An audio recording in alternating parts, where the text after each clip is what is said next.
So when she asked me to speak my testimony, I started praying about it. And the title of my message is called The Mercy of God. Titus 3:5 says, he saved us not because of the righteous things we had done, but because of his mercy.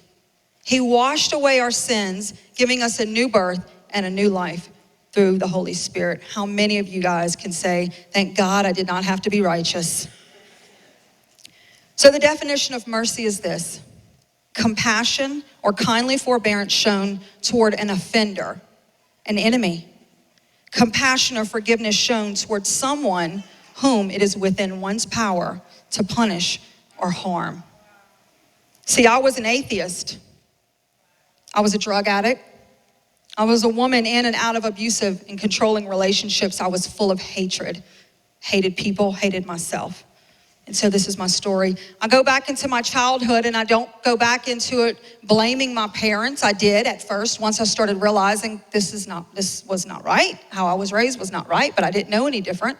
So I walked through forgiveness. So anything I say tonight is not to dishonor my family, but I feel like it's important to know, where I came from. So I had mother and father at home. One was an atheist, one was an agnostic. If you don't know the difference, an agnostic is like, I believe in something, but I don't believe in Jesus, and I don't believe in God, but I do believe that we came from something. Okay, so they brought me to a Unitarian church. Does anyone know what that is? Okay, so a Unitarian church is you can believe anything you want, and you come here, okay? And so it was a pretty church. I remember we sang. And I remember that because my dad was singing really loud and it embarrassed my mom, so they got in a fight. And after I got saved and I understood worship, I was like, what in the world were we singing? And like, who wrote the songs and what are we singing to? Like, I still want to go back to this Unitarian church and go like, what are we singing? I can't even imagine. So my parents themselves did not have a good upbringing.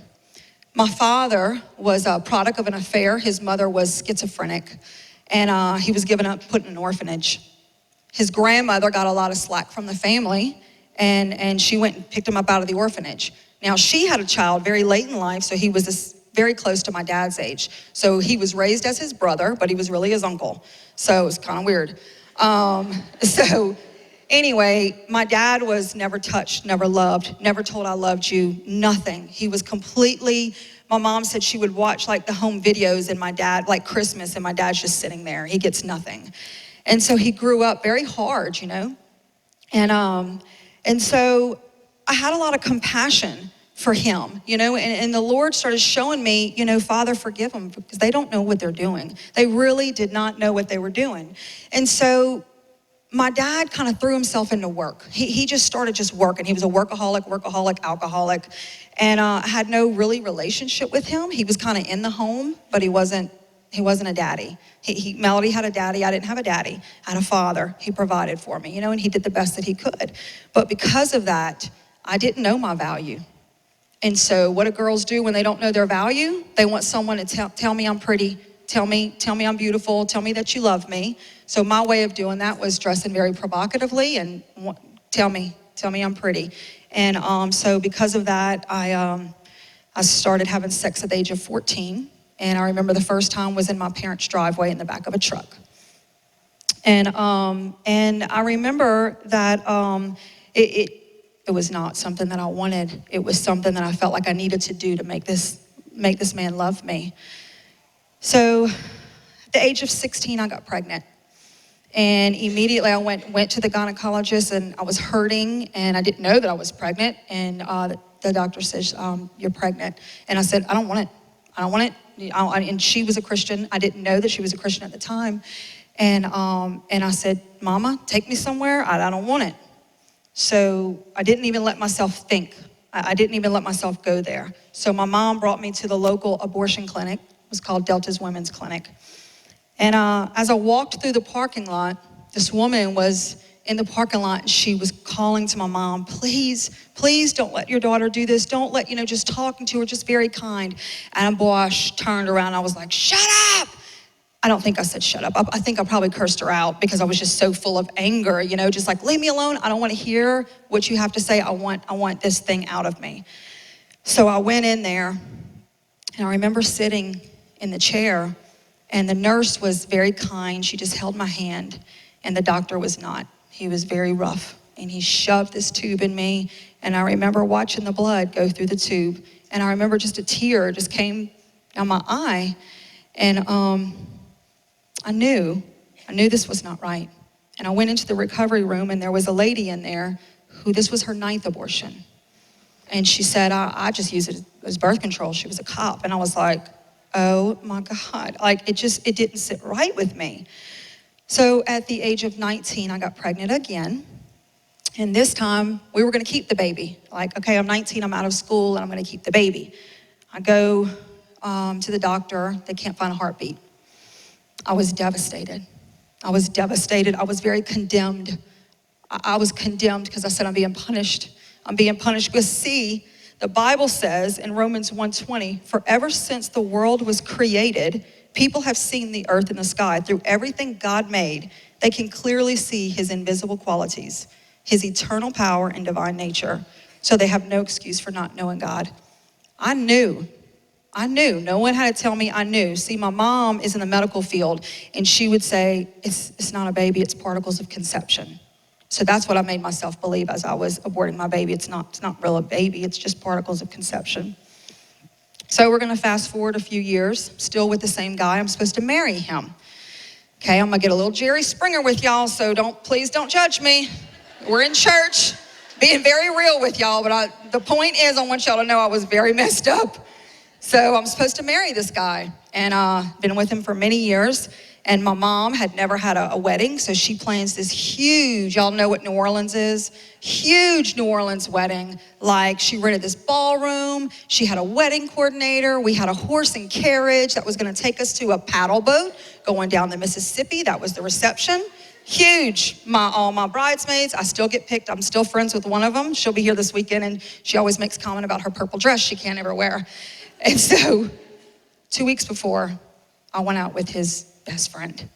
And he was, the guy that I was engaged to was a Baton Rouge fireman, so he worked nights. And so I decided I was gonna go out. So I went out, and I never came home. My parents thought I was dead. They didn't know what happened to me. I just really just dropped off the face of the earth. And this guy was the one that introduced me to drugs. And this is the one that devalued me, that beat me, that treated me like I was worth nothing. So the first drug that he gave me was ecstasy. And I was a little blue pill, and I remember going, what in the world is this thing gonna do? And I knew not to do it, but just like with the abortion, I didn't let myself think about it too long. I just hurry up and popped it. And I was in love. I was like, oh my gosh. I was telling the girls, that drug was actually used for marriage counseling back in the 80s. So, I mean, it makes you feel good, and all you wanna do is love everybody. And so about maybe a couple weeks later, he introduced me to meth. I had never snorted anything at this time. Really never thought I would ever get to that, to that point. Never thought I would do drugs. I was 21-year-old. I was kind of free and clear of the whole teenage years. So we're at a party, and we're all on X, and they give me a mirror with a line of crystal meth on it, give me a $1 bill. And I'm like, oh my God, what am I doing? And I remember looking at myself, because you have to look at yourself when you're snorting it, and you're like this. And I remember it's the same as the abortion, just do it. It's just like that, just do it. And so I did it really fast, and it was like a line, like it was huge. And I snorted it, and we took off to Mexico, and I had found my love. Crystal meth was my love. I could function on it. I brought it to work with me. It was something that I just loved to speed. I could just go. I would stay up for days and days at a time. And I remember one time being trapped in a bathroom. And I was trapped because I was overdosing. And I would fall out. And then when I would come to, I would go through, where am I at? I'm in a bathroom. Okay, get up. So I had to talk myself into, where are you at? How do I get out of here? Okay, you gotta turn the doorknob. And then I would collapse again. And I did this over and over and over. It was like Groundhog Day. I couldn't get out the dang bathroom.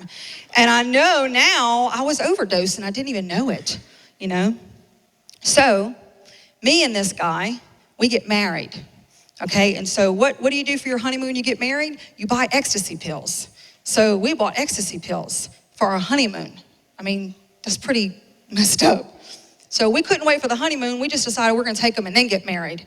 So these pills were actually they're called whack tabs, but we didn't know that.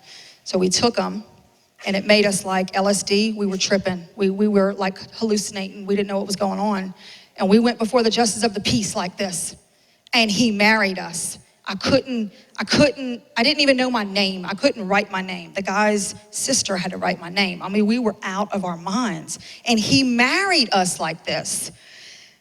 So we get married. And so one thing when you're on drugs is you think, okay, if I move, I can get away from it. So we moved from Louisiana to Georgia. We can get away from the drugs. You find it over there. The abuse starts getting bad.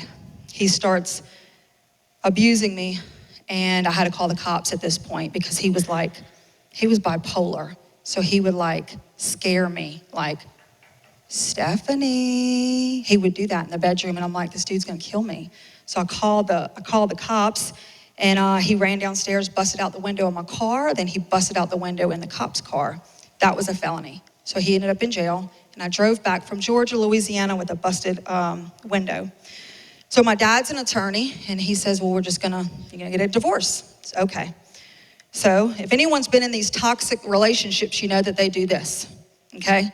So we're in the courtroom holding hands on side of my dad. After all of this, I'm holding this dude's hand. My mom says, if you do not leave him, I'm gonna disown you. I cannot be your mother anymore. And you guys, that is called tough love. And if you know anybody in that situation, that was actually the best thing she could have done for me. Because I knew at that point, my mom would be there forever, but this guy was not gonna be here forever. And so at that point, I made a decision. And it wasn't long after that he overdosed and died. His girlfriend found him in the bed, blood coming out of his eyes, his nose, and his mouth. So my drug addiction just got worse because I'm partying now. I'm single, I'm partying and everything. I meet another guy. They're all the same. Really, this lifestyle is all the same. The guys are pretty much the same. The girls are pretty much the same. It's the same dynamic in the relationships. And this guy, it kind of looked a little different because his family had money. They had political power, kind of looked a little bit different, But when he would get abusive, he would actually call himself Lucifer to me. And he held a gun to my head. And we got arrested one time because he had something called GHB. I don't know if anybody knows what that is, but he had GHB. At this time, I don't know if I was using anything, but I wasn't using that. We all get arrested. I'm mouthy, all right, I'm very mouthy. So so they handcuff me because I won't shut up. And then I still don't shut up, so they maced me while I was handcuffed. Y'all, that hurts. You can't wipe your face at all. It burns like fire. And I was like, after that, I was like, yes, sir. Yes, sir. I shut my mouth right then and there. It was terrible. So I call, so we get arrested. And yeah, I was messed up because they gave me the striped jumpsuit at the jail, black and white. I busted out laughing at them. I'm like, are you kidding me? You really making me, I thought this was like cartoons or something. You're really making me wear a black and white jumpsuit?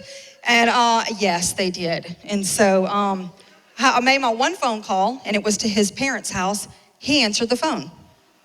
I'm like, what are you doing? He's like, I'm sleeping. I said, you're what? I'm in jail. Like, this was your stuff.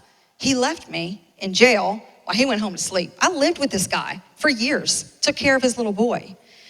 That's the kind of men. They don't really care about you. They really don't. They just use you. So I got out of jail and went right back to him. And I hated my life. At this point, I hated my life. I wanted to die. I thought about suicide all the time, and I think I was just too scared to do it. And so I tried to quit. I'm like, okay, I'm not gonna do it again. I'm not gonna do it. I'm not gonna do it again. He would bring it home and I would do it. So if I was sober on a Sunday, so I'm going to work and I passed this church called Healing Place Church. That's where I met Melody at. And I kept feeling drawn to this church. But guys, I had never been in a church my entire life except for the Unitarian church. And so I kept feeling drawn to it. I'm like, I'm gonna go. So I went when I was sober. I went to the church when I was sober. And when I went in the church, I was like, oh my God, I feel so safe here. I didn't want to leave those doors. And I did not understand anything. I just knew that I felt safe there. And I saw who is now my husband. Now, he was very messed up. Had a very, very terrible reputation, and he was standing there like this, and I could see him from his back. And I went, oh my gosh, that's Andre. And I understood what he was doing, even though I was never taught. I knew that it was a surrender. I understood it at that point, and it was so beautiful to me. And I was like, my God, if God can do that for him, I know he could do it for me, because he is really messed up. And so my life changed one day when I came into the church. And have y'all ever experienced, like, if Pastor Melody or Pastor Brandon's preaching and you feel like they're like staring right at you, like they're reading your mail, exactly what you're going through? I didn't know. I'm like, this guy knows me. And I'm in a church of like 1,500 people. And he was awesome. And the title of the series was called Life, Get On With It. And I was like, I'm done. I am done. And I walked down the aisle and I gave my life to the Lord. And I didn't ask him to deliver me from drugs. I just, at that point, I recognized I was a sinner. Before, I didn't even know what a sin was. I'm telling y'all, I was the most non-church person you could be around, you know? But when I stood up, I was delivered. I was completely delivered from the drugs.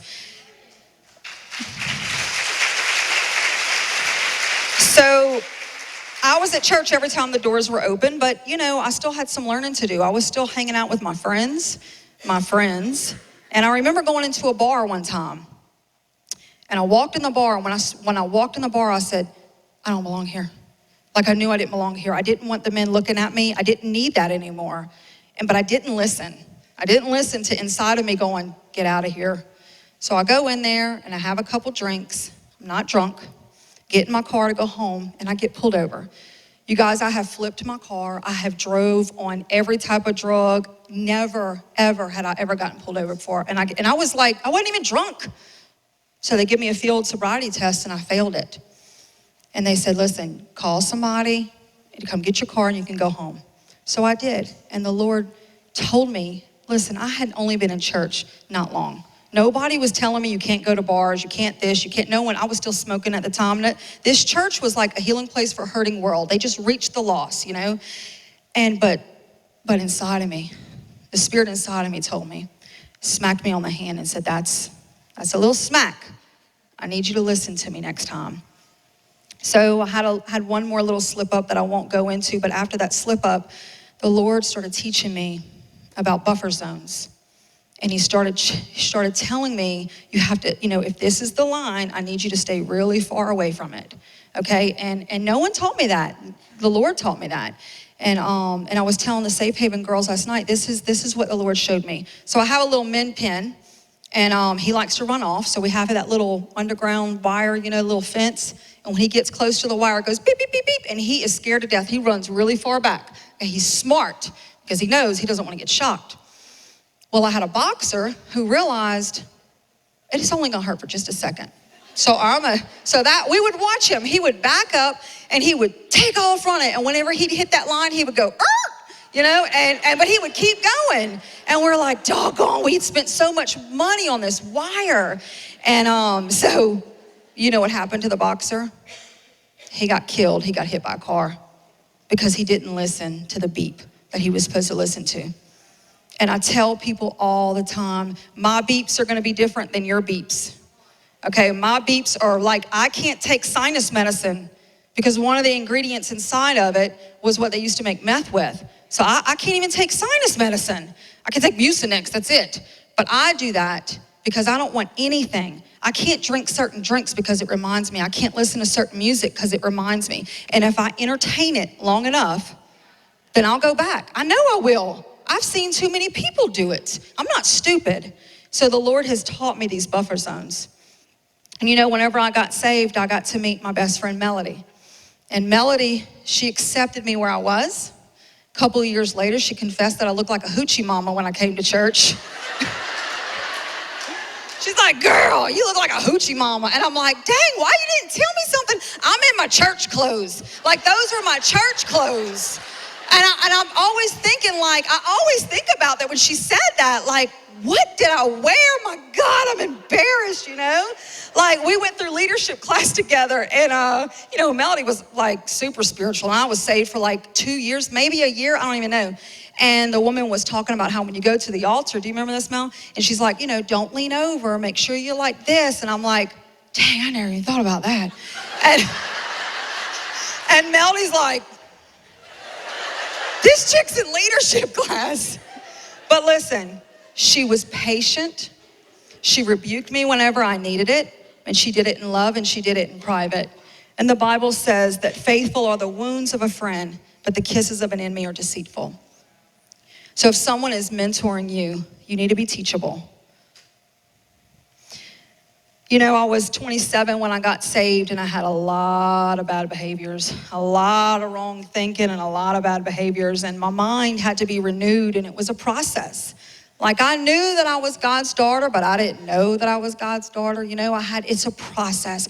I'd hear these church sayings like, you have to know who you are in Christ. And I'm like, what does that even mean? I don't even know what that means. And it's taken me years to get this. And I counter that with my children. I tell them who they are. So they start learning it at a very young age. And hopefully, prayerfully, they're not going to deal with the struggles that I dealt with.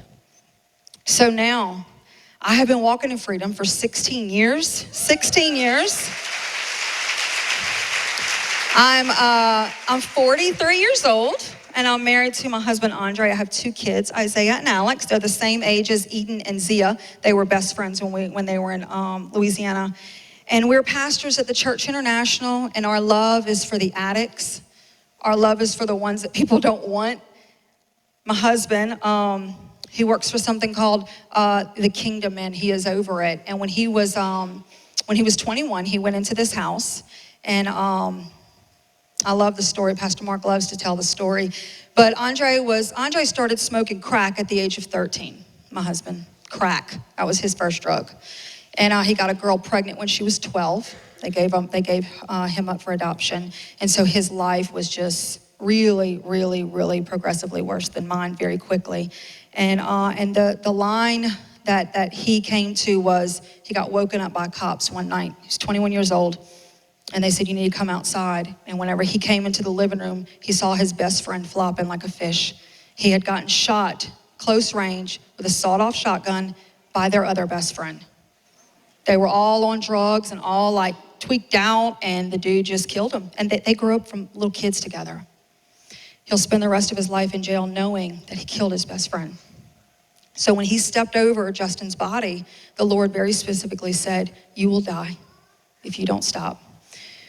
So kind of like me, he didn't listen to that warning. He drives up into the Ascension House. It was called the Ascension House back there, and his brother was in it, actually. And Pastor Mark said, Andre looked like Cheech and Chong driving up in that parking lot. He said he had marijuana smoke just billowing out the windows. And Pastor Mark is like, get off of this property. If you ever come back, I'll have you arrested. So Andre leaves, and a couple hours later, he comes back, and he's just in tears, just crying. He's like, I want to change my life. I do. And he got saved on the steps of the Ascension House, and that was whenever he was 21 years old. So now he is actually over the house. He runs the house. We have 80 men in the home, and every day we get to invest in the lives of these. And what me and my husband are to them is we're hope. We're hope to say, listen, we were messed up. And if God can do it for me, then God will do it for you. But you have to want it. Paul says this in Romans 12:1.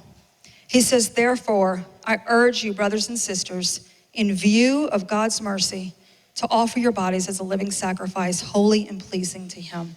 This is your true and proper worship. Paul says, in view of God's mercy, that's what's going to lead you, his mercy. Remember the definition of mercy? Compassion or kindly forbearance shown toward an offender or an enemy. That was me. I was an enemy of God. I hated God. He had every right to destroy me in that bathroom. He had every right to destroy me when I would drive to downtown Baton Rouge putting dealers in my car. He had every right to destroy me, and he didn't, because he saw something in me. He saw something in me that whenever he got a hold of me, he was gonna be able to use me. You know, it wasn't rules and regulations and laws and religion. It wasn't those things that saved me. And it's not the things that leads me to do the things that I do. It's his mercies. His mercies will propel you if you allow them to.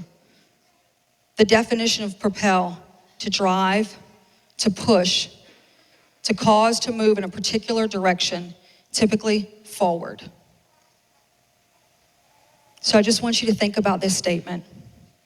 In view of God's mercies, I am propelled to blank. What is your blank? When you think about the mercies of God, when you hear my story, when you think about your story, where you were, what is the blank?